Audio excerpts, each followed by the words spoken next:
Hey guys, welcome back to another video. So today I would like to share with you my 120-mile ride so far. I mean, not a 120-mile ride, but total range that I have on the skateboard is 120 miles and my first accident. So I fell off 30 miles per hour on this skateboard and I was going a little bit downhill and I slid for like 20-30 feet.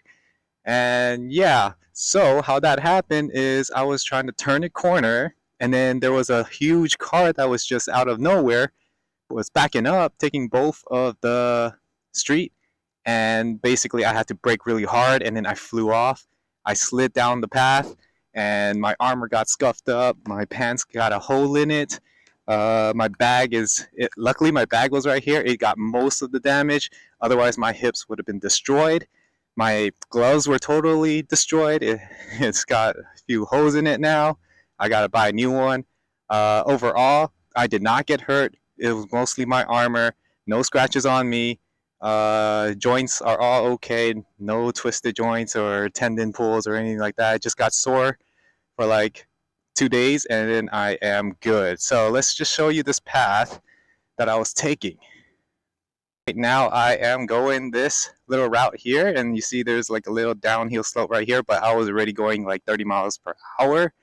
And right around as this corner, as you see right here, that's when I saw the car. I braked really hard, and then I flew off, landing on the floor, slid down all the way down until I was over here, about right here. And then the car was basically on that driveway, took up this entire block or this entire row, and that's why I had to brake. I didn't have time to think, so I had to brake really hard, and then I flew right off, and that's what happened. So basically, as you can see, there's a tree there. It blocked my field of view when I was all the way up there coming down from that hill. So yeah, and it also kind of scratched up my remote, but it was like, because when I went sliding down, I had my hands up like this, and I had the bottom of this remote down on the floor, and it scratched it. But other than that, the remote's fine, my skateboard's fine, nothing is broken. Luckily, I didn't have the camera on me, on my chest, because that's what landed first. My chest slid through the ground. It would have definitely crushed the camera if I had a harness chest for the camera, and that would have been totaled. But again, that could have been a good video right there. But yeah, I didn't bring it with me, luckily. So this $500 camera is safe. So let's talk about that experience of 120 miles so far. I think it's cool. I noticed some things on this skateboard, like the acceleration is kind of jerky. Like if you ever ridden a Tesla before, you will know what I'm talking about. Like if you just step on the gas just a little bit, you kind of jerk forward.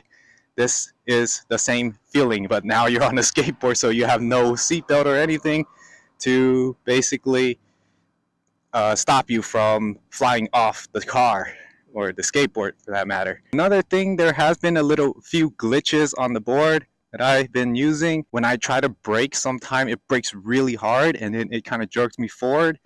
Luckily, it never really made me, fall off, but yeah, it's inconsistent. Sometimes I pull on the lever here down to brake. It doesn't brake until like I go past a certain point, and then once I go past a certain point, it brakes that hard at that moment, and then I kind of go forward, trying to lose balance. So yeah, it's been kind of glitchy like that. Like maybe it happened to me twice over the 120-mile ride that I've been using. Other than that, I think that could have also been what happened when I flew off 30 miles per hour, because normally I would brake during a downhill and when my field of vision is compromised. But for some reason, I didn't do that and I just flew off. So yeah, that's one glitchy thing. And another glitchy thing is the acceleration. Sometimes I would accelerate, like I would pull up, but it wouldn't go, and then I have to pull up harder, and when I do that, then it throws me off balance because it jerks me pretty hard. So yeah, those are a few glitches that I had for this budget skateboard. I wonder if like those $1,000 plus skateboards are a lot more reliable.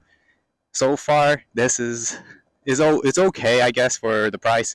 You wouldn't expect to be perfect with it, but yeah, I do enjoy riding the skateboard. I would love to get my hands on a more expensive one to see the differences between a budget board and a more premium board, like maybe let's say $2,000 plus kind of board. If you guys, have that kind of money and you want to gift me the board, by all means, do it. And have you guys ever encountered such a fall? 30 miles per hour fall is no joke, and I slid for a long time. But luckily, again, I did not get hurt, and it was a good experience. It's good to know because now I know which parts are vulnerable when I do fly off again. So my hands were definitely the number one thing that were scuffed up, and then the hips, and that's basically it. Hips and forearm, hips, and the hands. Those three parts are the most vulnerable when you fly off 30 miles per hour and slide downhill. Next time when I do fly off, which I don't plan on doing, but if I do, I'm going to try to row on my back and let my back slide all the way down because the back has more protection than these limbs that I have on. And yeah, when I use my back to just slide down and just be basically sliding down like a roller coaster or something like that, and then my back will get all of the damage, and that has more protection, so it should be able to absorb most of the friction. I want to get 3,000 miles on this skateboard because I just did the math. If you were to buy a car, let's exclude insurance, exclude repairs, maintenance, and all that, and we're just talking about pure gas bill, I need to get about 2,500 miles out of this sport to basically kind of equate the amount of gas that you would travel 2,500 miles with. So let's try to get that without breaking the board, and let's see what we got. Okay? All right, let's go.